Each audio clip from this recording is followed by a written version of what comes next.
Salam saudara yang terkasih, sebelum kita memulai ibadah pesta kedua turunnya Roh Kudus, kita berdoa di dalam hati kita masing-masing. Kita berdoa.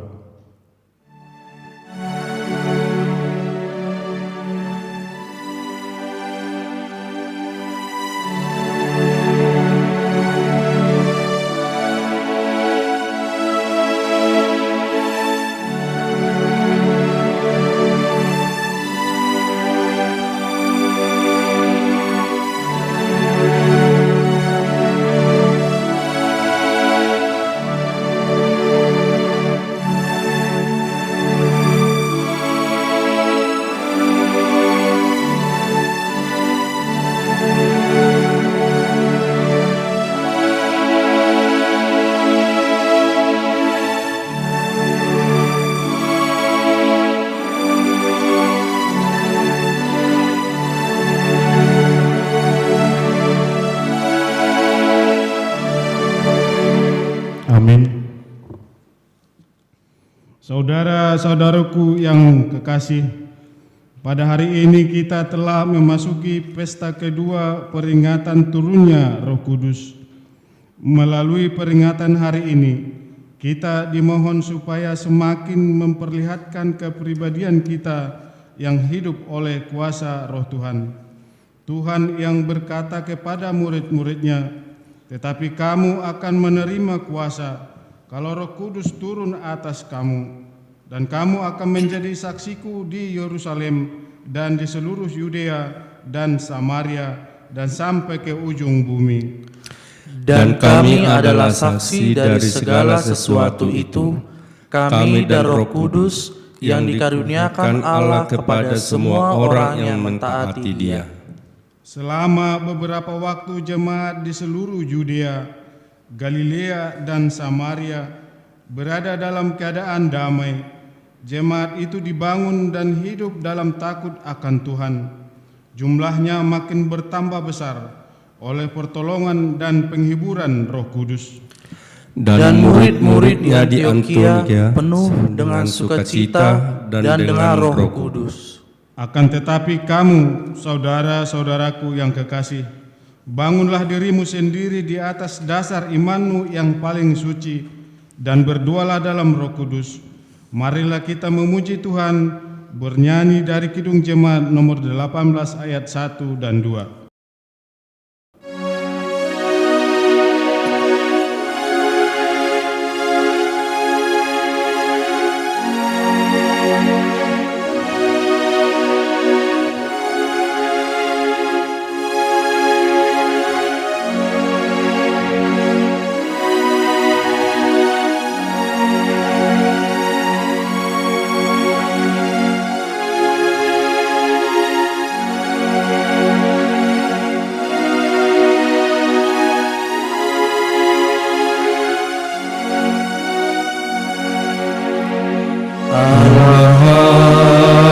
Bagi kita dan hendak memberi berkat, melimpahkan kuasa Roh-Nya bagai hujan yang lebat. Dengan Roh Kudus ya Tuhan, umat-Mu berkatilah. Baharui hati kami, oh curahkan kurnia. Allah hadir, sungguh hadir di jemaat yang kudus. Biar kasih kurnia-Nya menyegarkan kita terus. Dengan Roh Kudus ya Tuhan, umat-Mu berkatilah. Baharui hati kami, oh curahkan kurnia. Di dalam nama Allah Bapa dan nama Anaknya Tuhan Yesus Kristus dan nama Roh Kudus yang menciptakan langit dan bumi. Amin. Dari Sion puncak keindahan Allah tampil bersinar. Allah kita datang dan tidak akan berdiam diri. Demikianlah firman Tuhan Allah. Sebab aku akan mencurahkan air ke atas tanah yang haus, dan hujan lebat ke atas tempat yang kering. Aku akan mencurahkan Rohku ke atas turunanmu, dan berkat-Ku ke atas anak cucumu. Tuhan Allah, Dia menerangi kita. Ikatkanlah korban hari raya itu dengan tali pada tanduk-tanduk mezbah. Haleluya.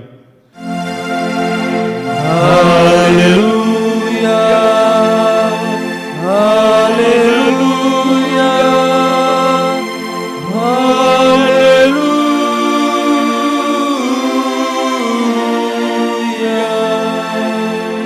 Marilah kita berdoa. Ya Tuhan Yesus, kami berterima kasih kepadamu karena Engkau memanggil kami masuk ke dalam gereja yang Engkau dirikan di dunia ini. Berilah Roh Kudus ke dalam hati kami, dan supaya kami mengakui bahwa Engkaulah sumber hidup kami, dan supaya kami bertaut dengan Engkau melalui iman yang benar itu, dan supaya kami dengan penuh sukacita memuliakan nama-Mu yang terpuji sampai selama-lamanya. Amin. Kita bernyanyi dari Kidung Jemaat nomor 8 ayat 2.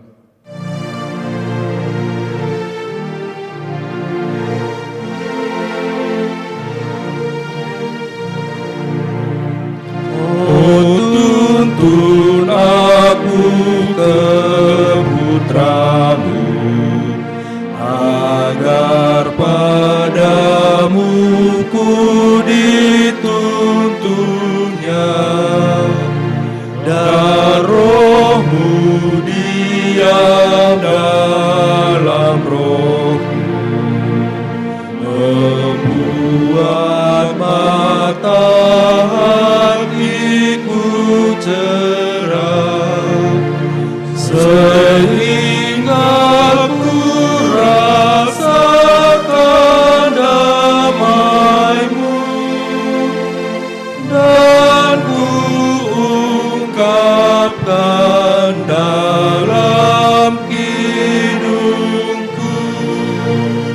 hukum Taurat Tuhan. Dengarlah hukum Tuhan bagi kita pada pesta kedua peringatan turunnya Roh Kudus, tertulis dalam Rom 12 ayatnya yang ke-11. Janganlah hendaknya kerajinanmu kendor, biarlah rohmu menyala-nyala dan layanilah Tuhan. Marilah kita bersama-sama berdoa memohon kekuatan pada Tuhan. Ya Tuhan Allah, kuatkanlah kami untuk melakukan yang sesuai dengan hukum-Mu. Amin. Kita bernyanyi dari Kiring Jemaat nomor 355 ayat 1.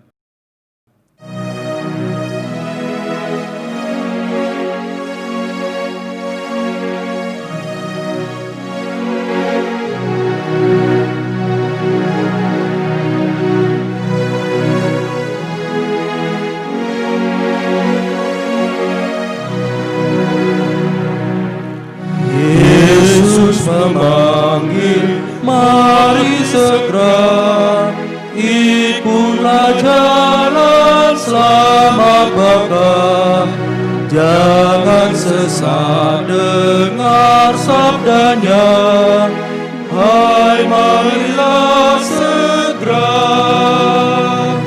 Sungguh nanti takkan senang, bebas dosa hatimu tentram, bersama Yesus dalam terang, di rumah yang kekal.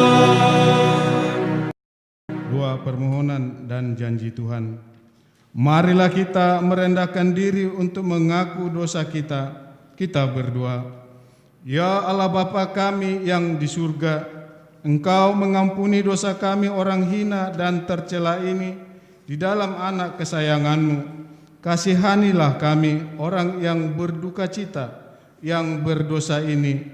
Nyatakanlah di dalam hati dan jiwa kami ini akan keampunan segala dosa dan kesalahan kami itu. Karuniakanlah Roh Kudus bagi kami untuk memberi kekuatan, keteguhan dan ketepatan hati, supaya iman kami tidak tergoyahkan. Bimbing dan ajarilah kami, ya Tuhan, agar kami benar-benar dan sungguh-sungguh menyerahkan diri, hati dan jiwa kami kepadamu saja, sebagai korban yang hidup dan kudus, oleh sebab anak-Mu, Yesus Kristus Tuhan kami. Amin. Ya Tuhan Allah, curahkanlah Roh Kudus-Mu bagi kami. Ya Tuhan Allah Bapa kami, di dalam nama Yesus Kristus, pada saat ini kami merasakan sukacita yang besar yang Engkau berikan kepada kami. Tetapi saat ini juga kami harus menghadapi pandemi COVID-19 yang masih belum berakhir dari dunia ini. Ya Tuhan Allah Bapa kami mengucapkan puji syukur kepadamu karena Engkau berkenan mencurahkan Roh-Mu yang kudus bagi kami. Kiranya Roh-Mu akan membimbing kami, memberikan hikmat yang benar bagi kami, juga menjagai kami setiap saat, sehingga kami akan melepas dari mara bahaya akibat virus corona yang sedang terjadi. Ya Tuhan Allah, curahkanlah Roh Kudus-Mu bagi kami. Ya Tuhan Allah kami yang Maha Kasih, kami merasakan akibat COVID-19 yang sedang terjadi. Rasa kebersatuan kami sudah semakin berkurang. Mungkin karena kami harus hidup secara terpisah dengan saudara-saudara kami.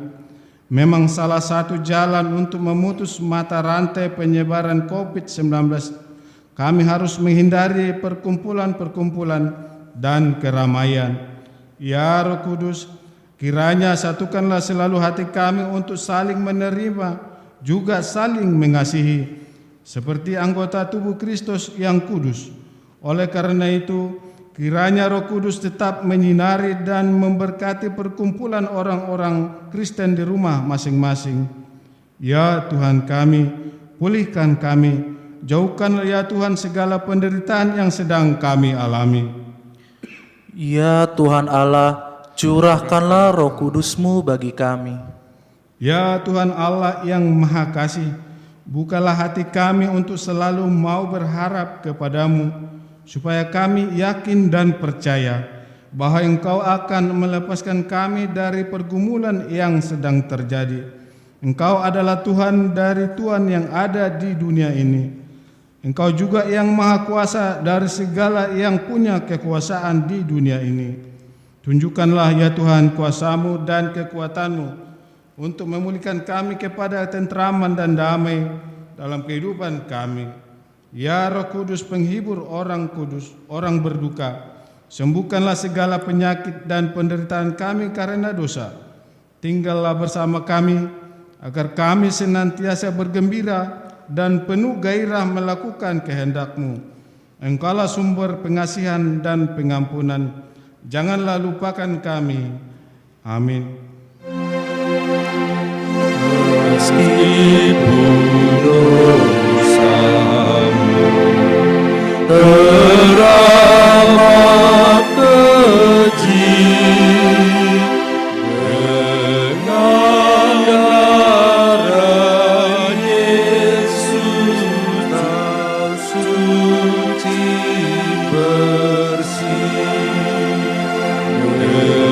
Dengan darah Yesus kau suci bersih. Marilah kita mendengar janji Tuhan tentang pengampunan dosa. Sebab biarpun gunung-gunung beranjak dan bukit-bukit bergoyang, tetapi kasih setiaku tidak akan beranjak daripadamu, dan perjanjian damaiku tidak akan bergoyang. Firman Tuhan yang mengasihi engkau. Kemuliaan bagi Allah di tempat yang maha tinggi. Amin. Kita bernyanyi Kidung Jemaat nomor 39 ayat.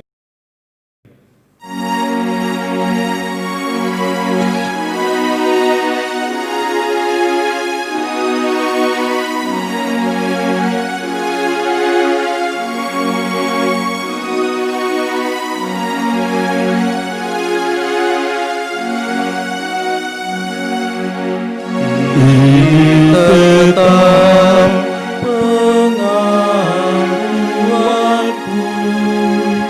jikalau orang ingin tahu, hanya berkat pengasihan-Mu, rukunlah aku dan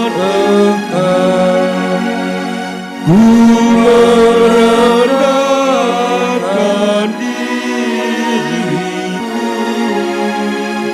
dan ku agungkan rahmat-Mu. Ku merendahkan diriku dan ku agungkan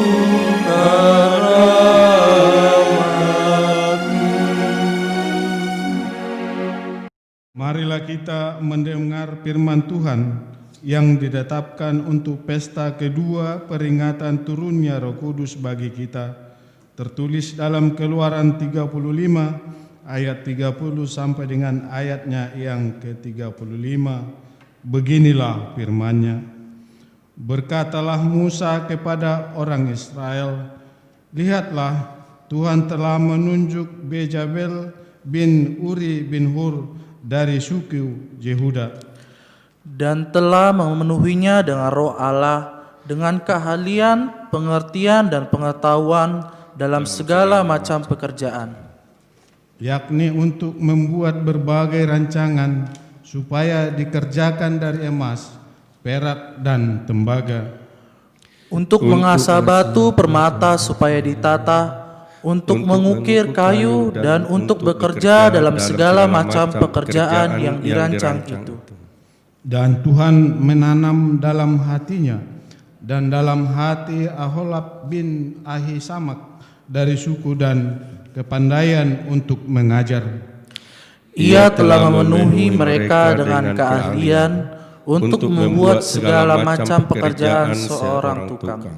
Pekerjaan seorang ahli, pekerjaan seorang yang membuat tenunan yang berwarna-warna dari kain ungu tua, kain ungu muda, kain kirmizi dan lenan halus, dan pekerjaan seorang tukang tenun, yakni sebagai pelaksana segala macam pekerjaan dan perancang segala sesuatu. Demikian isi firman Tuhan. Berbahagialah orang yang mendengar firman Allah serta memeliharanya. Amin. Kita bernyanyi dari buku nyanyian HKBP nomor 753 ayat 1.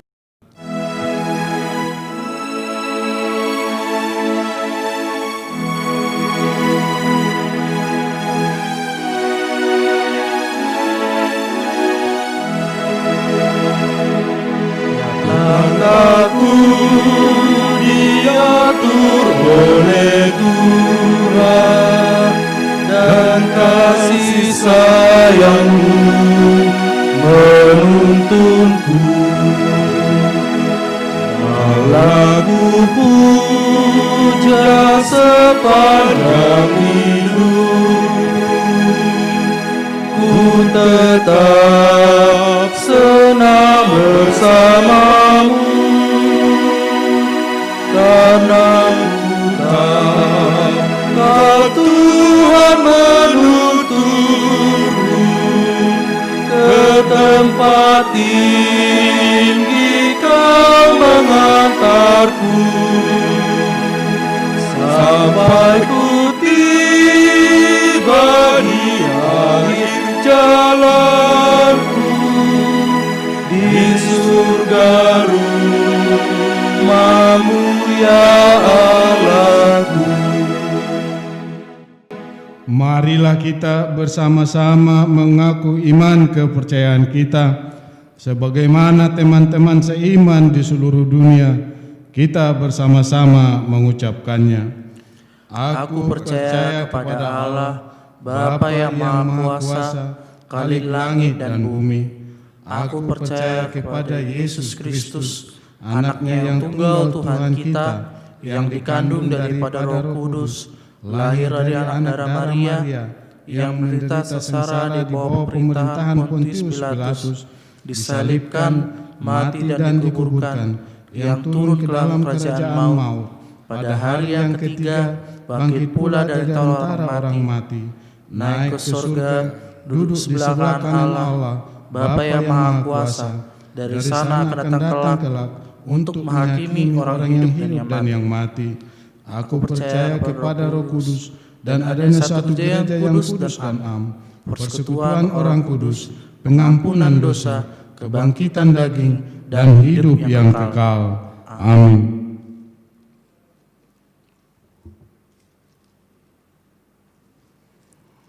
Sungguh-sungguh bagi kita di minggu pesta kedua, hari turunnya Roh Kudus adalah di hari Minggu tanggal 7 Juni 2020, ibadah live streaming Gereja HKBP Persiapan Resort Sukarame, kita mulai pukul 9 WIB berbahasa Batak dengan pengkhotbah Amang Pendeta Demak Simbajuntak, Ketua Sekolah Tinggi Guru Huria HKBP. Demikian sungguh-sungguh bagi kita untuk minggu ini. Terima kasih. Amin. Kita bernyanyi dari Kidung Jemaat nomor 426 ayat 1.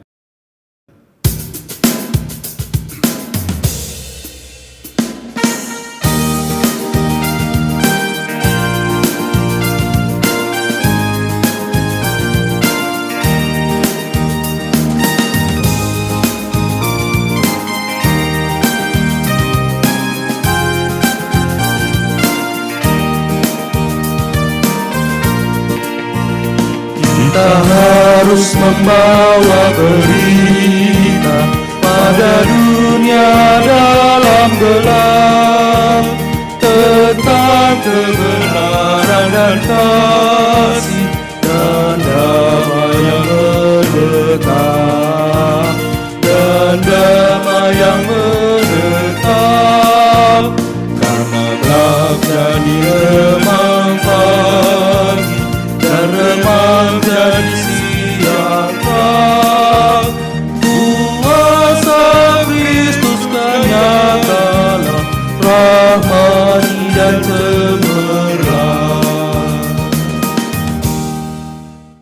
kita berdoa.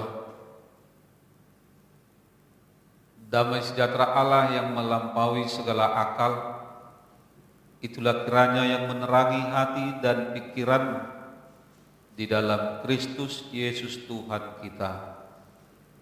Amin. Bapak, Ibu, Saudara-saudari jemaat yang dikasihi oleh Tuhan, selamat Hari Pentakosta bagi kita di Pentakosta yang kedua di pagi hari ini. Firman Tuhan di tengah-tengah sukacita kita di pesta yang kedua ini diambil dari kitab surat Paulus yang pertama kepada jemaat di Korintus pasal yang kedua, dimulai dari ayat yang pertama hingga ayat yang kelima. Mari kita simak bersama-sama. Demikianlah pula ketika aku datang kepadamu, saudara-saudara, aku tidak datang dengan kata-kata yang indah atau dengan hikmat untuk menyampaikan kesaksian Allah kepada kamu. Sebab aku telah memutuskan untuk tidak mengetahui apa-apa di antara kamu selain Yesus Kristus, yaitu Dia yang disalibkan. Aku juga telah datang kepadamu dalam kelemahan dan dengan sangat takut dan gentar. Baik perkataanku maupun pemberitaanku tidak kusampaikan dengan kata-kata hikmat yang meyakinkan, tetapi dengan keyakinan akan kekuatan roh, supaya iman kamu jangan bergantung pada hikmat manusia, tetapi pada kekuatan Allah. Demikian firman Tuhan. Bapak, Ibu, Saudara-saudari yang terkasih di dalam Tuhan kita Yesus Kristus, di tahun 2002 yang lalu ada sebuah film dengan judul Monument Prophecies. Film ini diangkat dari sebuah novel, yang mana film ini menceritakan tentang Monument yang adalah makhluk yang tidak dikenal, tetapi dia dapat memberi perkiraan mengenai suatu peristiwa atau bencana yang akan terjadi. Ada seorang wartawan yang bernama John Glenn. Dia terobsesi untuk menulis laporan mengenai makhluk ini, yaitu si Monument tersebut.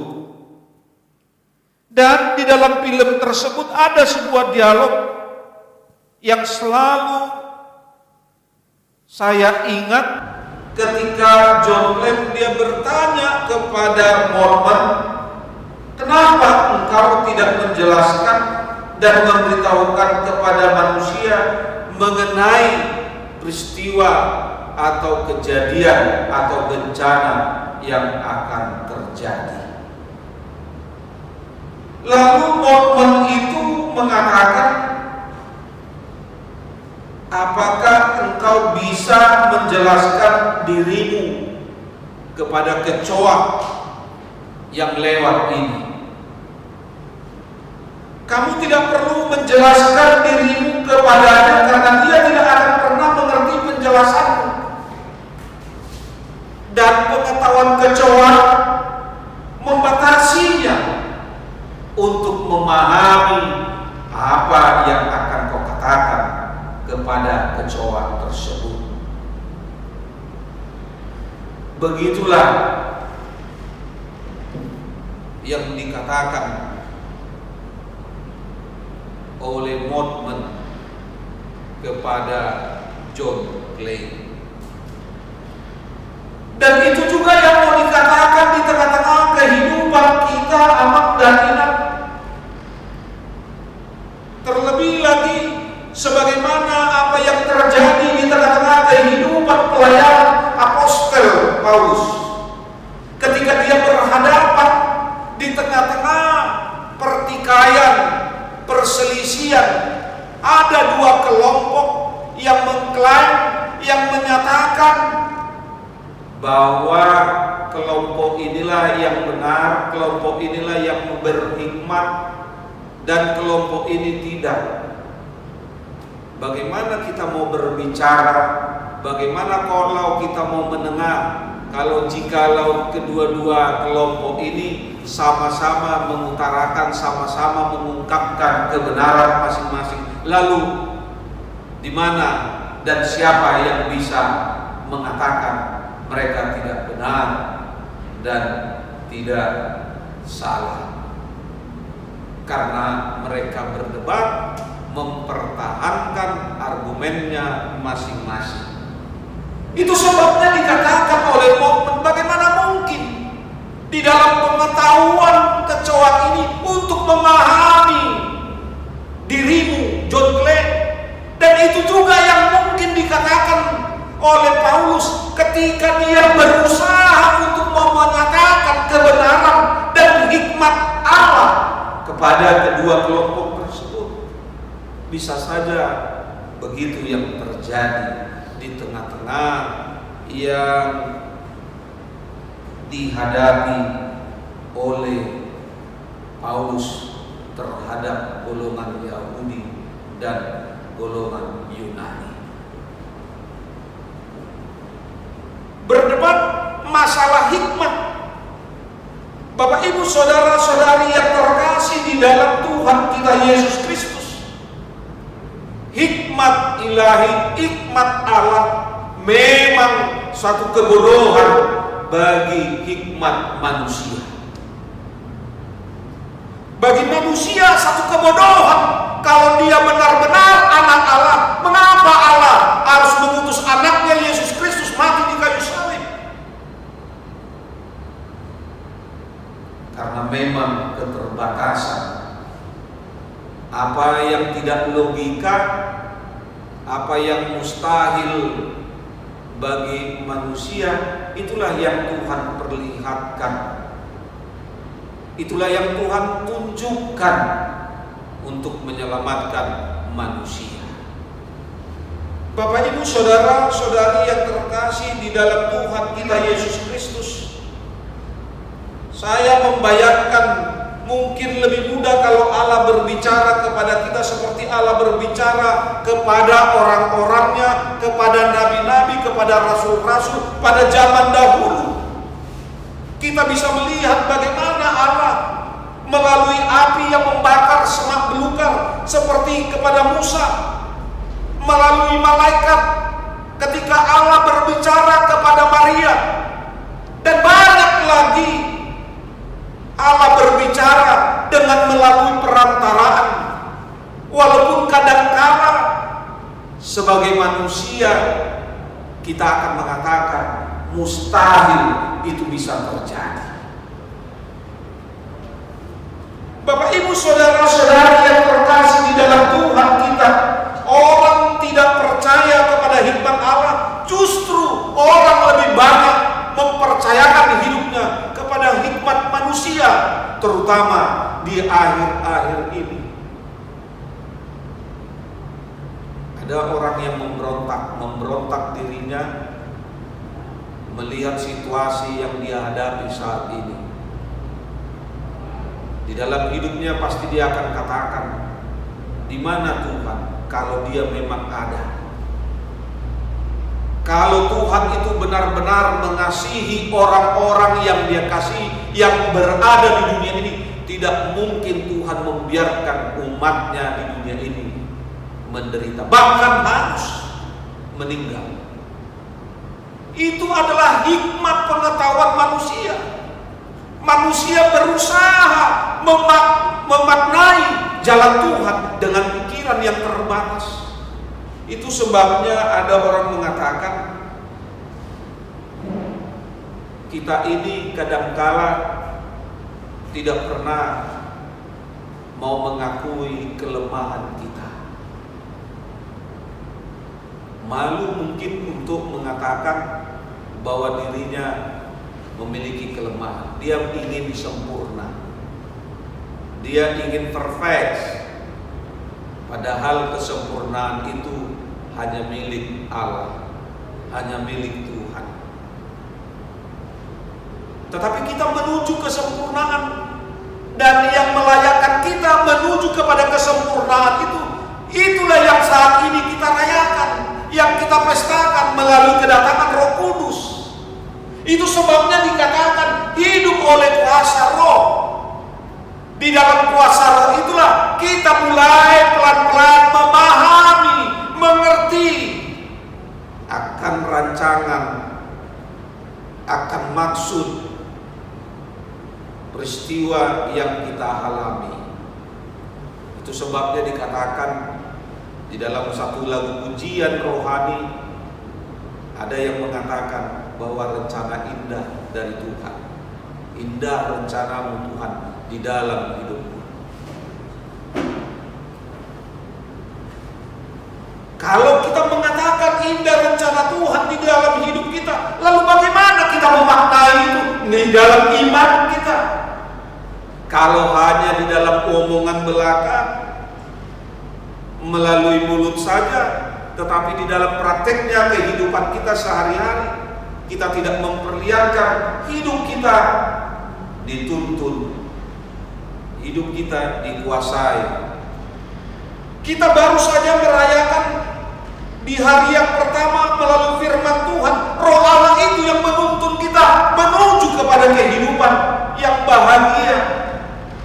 Dan saat ini ketika Roh Allah itu menuntun, kuasa Roh itu yang mengajarkan kita untuk memahami jalan Tuhan.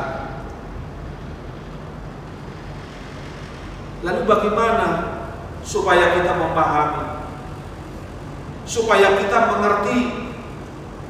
Ada sekelompok orang yang begitu sibuknya menimbun es dengan jerami. Balok es dikumpulkan dalam gudang, digunakan sebagai sarana penyimpanan makanan, karena memang ketika itu kulkas belum diciptakan. Setelah mereka bekerja menimbun es dengan jerami, ketika mereka selesai, seorang pekerja itu menyadari ada yang hilang, yaitu jam tangannya. Lalu mereka semua kembali masuk ke dalam gedung untuk mencari jam tangan karyawan itu, pegawai itu. Semua sibuk sehingga semuanya tidak dapat menemukan. Lalu tiba-tiba datang seorang anak kecil dan dia katakan kepada orang banyak itu, apakah saya boleh mencari, membantu Anda semua? Lalu orang banyak itu katakan, sedangkan kami sekian banyak orang tidak bisa menemui, apalagi kamu seorang anak kecil. Tapi karena engkau mau minta, kami berikan, dan kau mencari. Lalu anak kecil ini katakan, kalau boleh keluarlah Anda semua, biar saya bisa mencari. Semua orang bingung. Kita begitu banyaknya mencari di suatu tempat ini, di gedung ini, sementara dia mau mencari dengan seorang diri. Bagaimana mungkin dia bisa menemukan jam yang telah hilang tersebut? Tapi karena kau meminta, kami akan keluar. Lalu mereka keluar, pintu ditutup, dan anak kecil ini mulai bereaksi. Dia tidak pergi mencari ke sana kemari, tetapi dia duduk tenang dan dia bermeditasi hanya untuk mendengar detik jam berbunyi. Ketika dia mendengar, lalu dia temukan jam itu ada di suatu tempat. Lalu dia bawalah jam itu, dia keluar dari gedung itu, dia perlihatkan ini jam tangannya. Orang banyak itu terkesima bertanya-tanya, bagaimana mungkin seorang anak kecil bisa menemukan, sementara kami orang dewasa begitu banyaknya tidak bisa menemukan. Lalu anak kecil itu berkata, saya hanya duduk diam mendengar dengan keras suara jam, detik-detik jam itu berbunyi. Bapak, Ibu, saudara-saudari yang terkasih di dalam Tuhan kita Yesus Kristus, kalau dikatakan di dalam firman Tuhan saat ini bagaimana seorang Paulus dengan begitu yakinnya dia katakan supaya hikmat yang dimiliki manusia tidak menjadi tempat berpangku tangannya manusia, tetapi dia selalu mengandalkan Tuhan, hikmat Tuhan. Mungkin ada orang bertanya, bagaimana mungkin kita bisa melakukan dan percaya kepada hikmat Tuhan? Tetapi sebagaimana anak kecil ini, kadang kita tidak pernah mau mendengar suara Tuhan dalam hidup ini. Kita selalu disibukkan mendengar hiruk pikuk.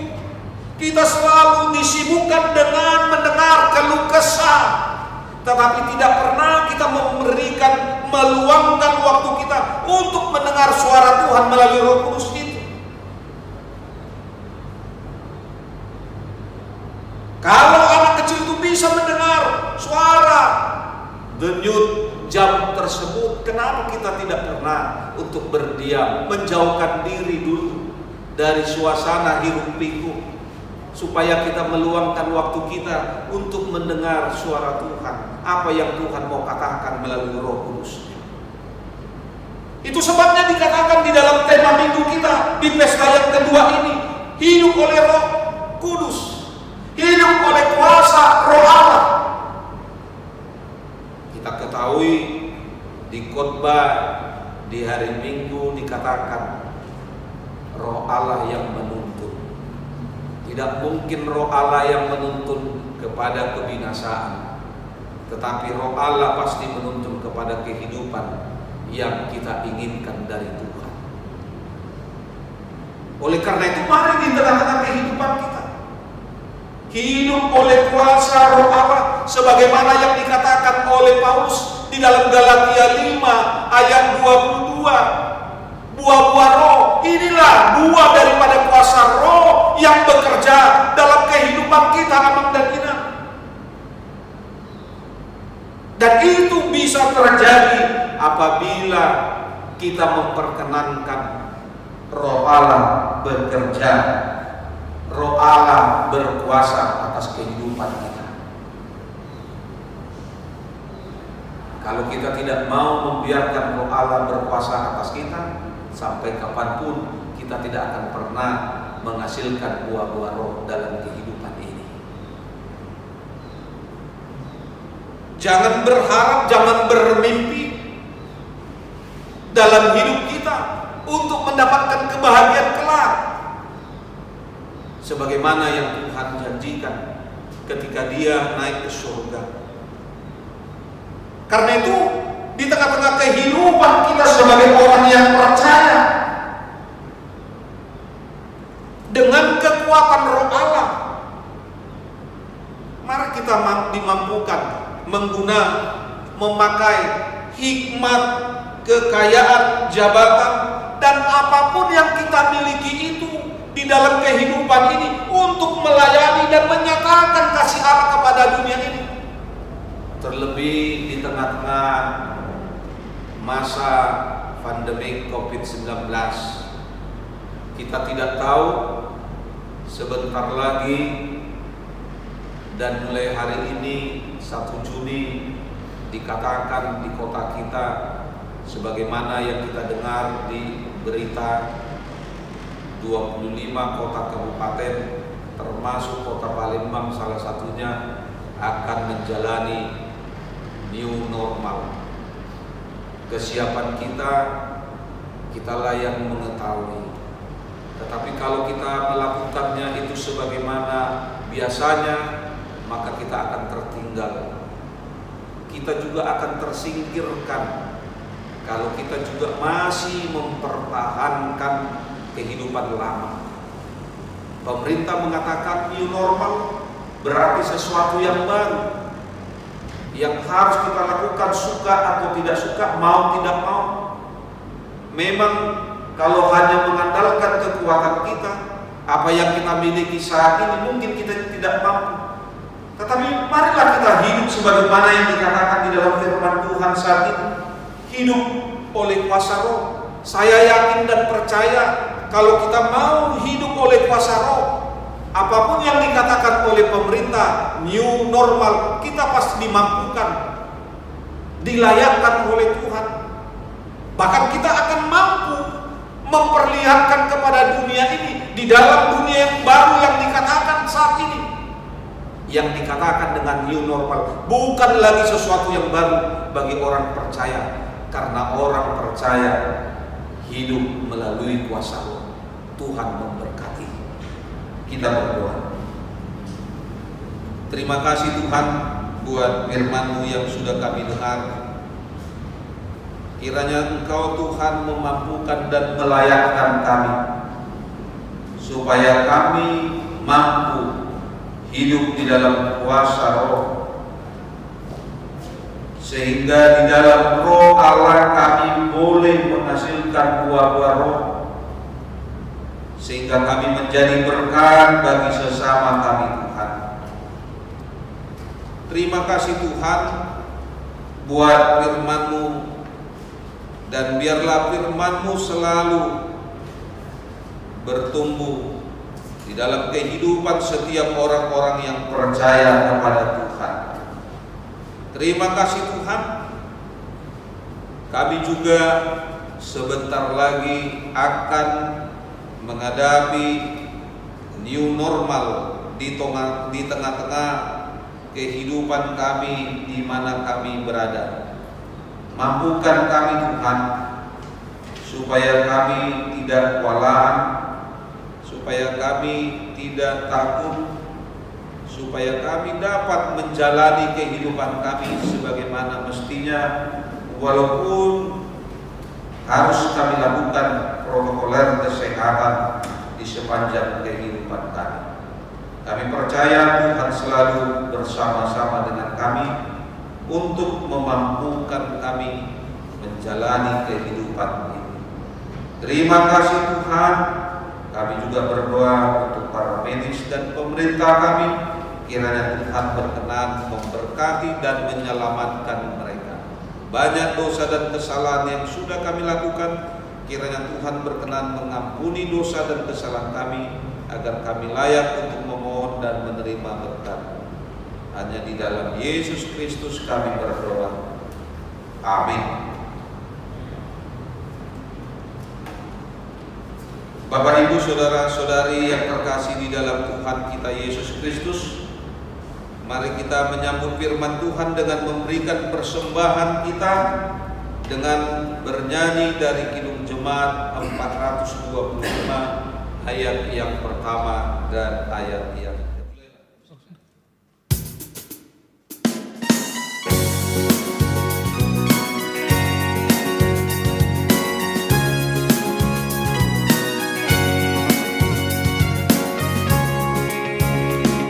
Memandang suara dari seberang, kirimlah cahayamu.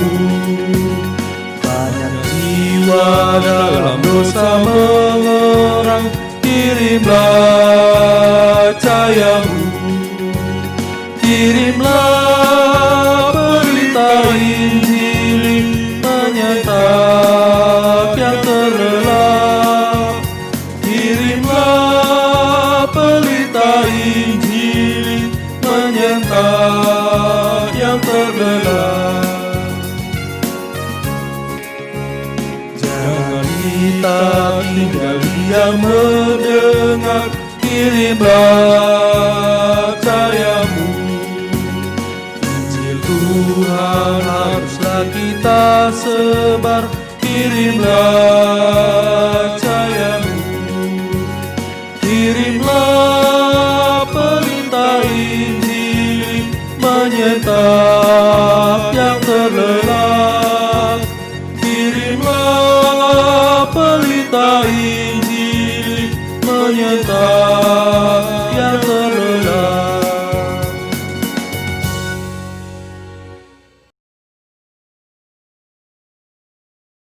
Marilah mengucapkan puji syukur bagi Allah Tuhan kita yang telah memberikan pemberian yang paling berharga bagi kita, yaitu Roh-Nya yang kudus, dicurahkan bagi kita umat yang hina ini.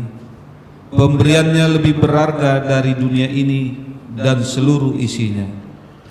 Kami berterima kasih ya Tuhan, juga kami memuji Engkau karena seluruh kebesaran-Mu dan keagungan-Mu yang telah nyata bagi kami. Firman Tuhan hari ini mengharapkan supaya iman kita selalu mengandalkan kekuatan Tuhan, jangan mengandalkan pikiran manusia. Pada masa-masa penderitaan yang sedang kita alami saat ini akibat pandemi COVID-19, sungguh kita tidak berguna mengandalkan kekuatan dunia ini. Dengan demikian, marilah kita yakin dan percaya akan kekuatan Tuhan yang hendak menolong kita.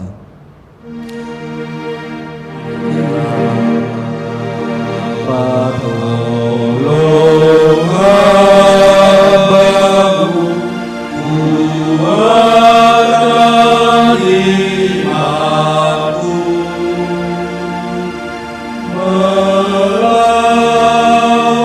iblis seluruh di dalam hidupku.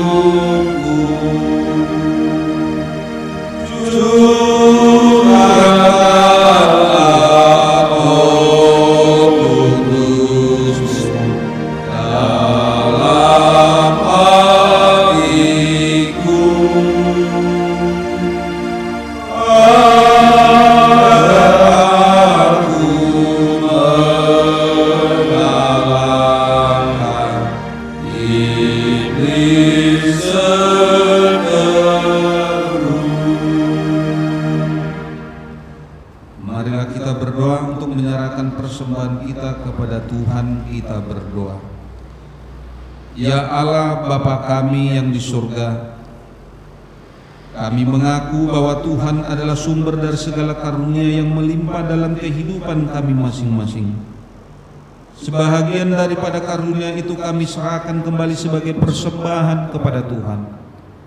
Terimalah dan berkatilah persembahan umat-Mu ini, agar dapat kami pergunakan untuk pekerjaan dan pelayanan kerajaan Tuhan di dunia ini.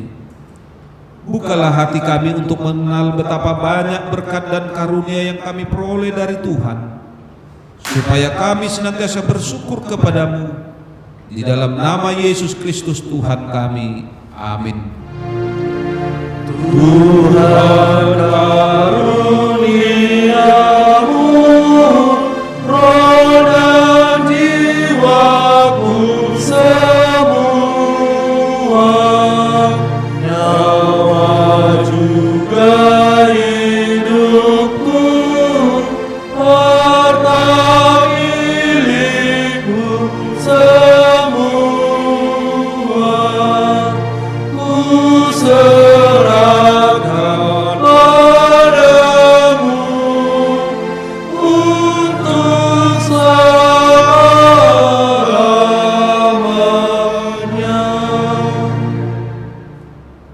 Bapa kami yang di surga, dikuduskanlah nama-Mu. Datanglah kerajaan-Mu, jadilah kehendak-Mu di bumi seperti di surga. Berikanlah kami pada hari ini makanan kami yang secukupnya, dan ampunilah kami akan kesalahan kami, seperti kami juga telah mengampuni orang yang bersalah kepada kami. Dan janganlah membawa kami ke dalam pencobaan, tetapi lepaskanlah kami daripada yang jahat.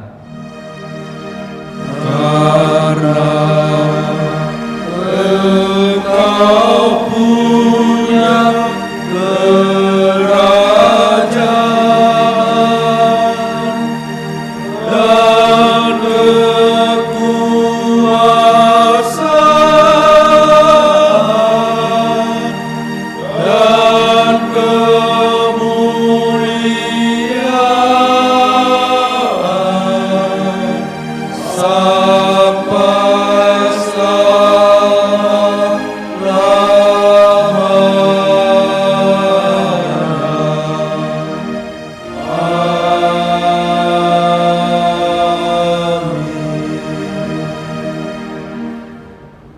Pulanglah dengan sejahtera dan terimalah berkat Tuhan. Tuhan memberkati engkau dan melindungi engkau. Tuhan menyinari engkau dengan wajah-Nya dan memberi engkau kasih karunia.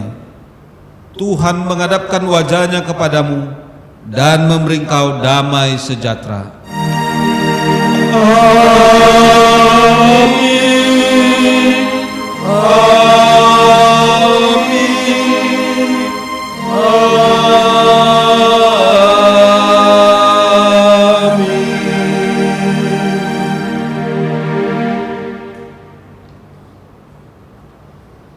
Selamat Hari Pentakosta kedua bagi kita semua. Tuhan Yesus memberkati. Shalom. Shalom.